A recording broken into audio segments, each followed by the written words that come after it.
everyone, and welcome to today's lesson. The chord of the day today is going to be the tonic. But we're also going to have another chord of the day, which is going to be the dominant.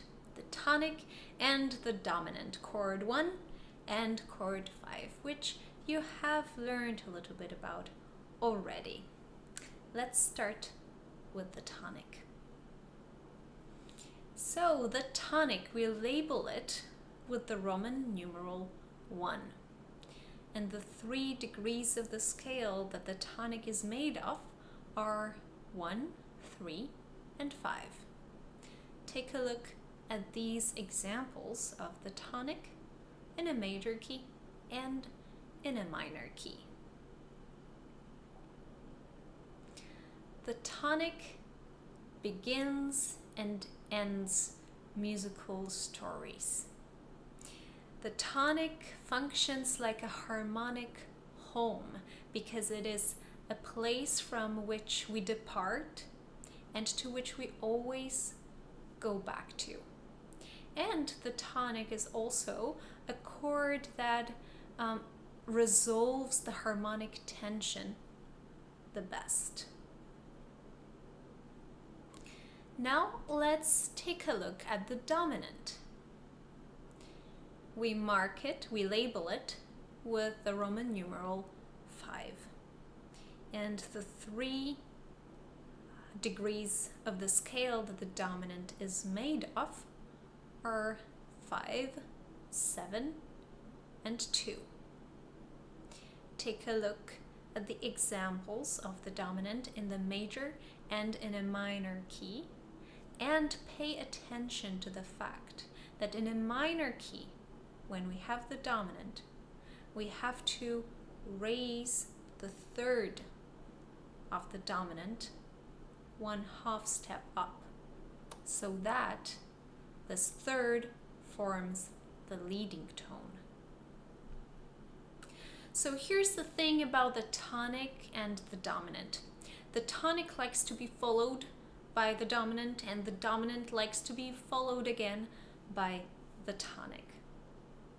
And this progression from 1 to 5 and then again from 5 to 1 can happen on a smaller scale from chord to chord in a musical phrase, but it also happens on a large scale, which means that almost every piece of tonal music could be reduced.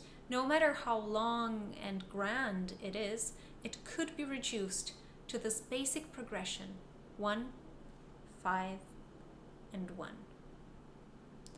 So the progression from the opening tonic, chord 1, through the dominant, chord 5, back to the closing tonic, the final chord 1, is the basic chord progression of Western music. And now take a look at the examples of how to go from chord 1 to chord 5 and then again to chord 1. These examples are both in a major key and in a minor key. Feel free to pause the video and take some time to study these examples. Now let's move on to the second part of this lesson. In this part, you are going to learn about the cadence. The cadence is 2 chords, one after another, which mark a halt in a musical narration. So think of music as you think about language. Music, just like language, needs its punctuation. So if you want to mark a halt in a musical narration, you want to just take a moment of breath, just like you do when you put a comma in your sentence or a semicolon. This is when you are going to use a half cadence, and the half cadence is made of 2 chords, 1 and 5, in that order.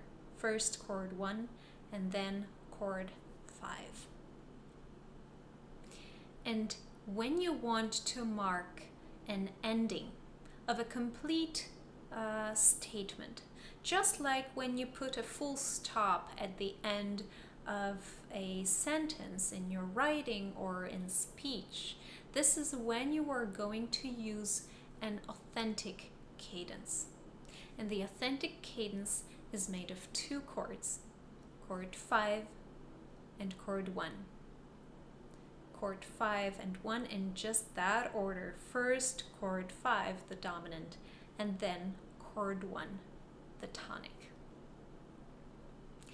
Now, depending on what note you end up with in the soprano of your tonic, you are going to have two kinds of authentic cadences. If the tonic of your authentic cadence has the root in the soprano, this is when you have a perfect authentic cadence, the so-called PAC, perfect for ending a large piece of music. And if you have in your tonic, in your authentic cadence, if you have in the soprano the third or the fifth of that tonic, this is when you have an imperfect authentic cadence, which generally sound a little bit less stable than the perfect authentic cadence. Okay, so as you are learning how to connect the tonic with the dominant and then the dominant with the tonic, there are some rules that you have to keep in mind. The first rule, most important rule, is never double the leading tone. And it's very important in the cadences because the leading tone, the 7th degree of the scale, is always the third of your dominant. So you should never double the third in the dominant because you should never double the leading tone. Now, second rule is, if in your dominant the leading tone is in the soprano, you have to resolve it up a half step. You have to resolve it up so that the leading tone leads onto the root of the tonic. But this is the third rule. If the leading tone is not in the soprano but in one of the inner voices, it doesn't have to lead a half step up. It can move down to the fifth of the tonic. And now, the fourth rule for today is use PAC, the perfect authentic cadence, for the very end of your piece of music. And the last rule is use the half cadence, the one that is made of the tonic followed by the dominant, halfway through your piece of music. And this is it for today's lesson. Congratulations.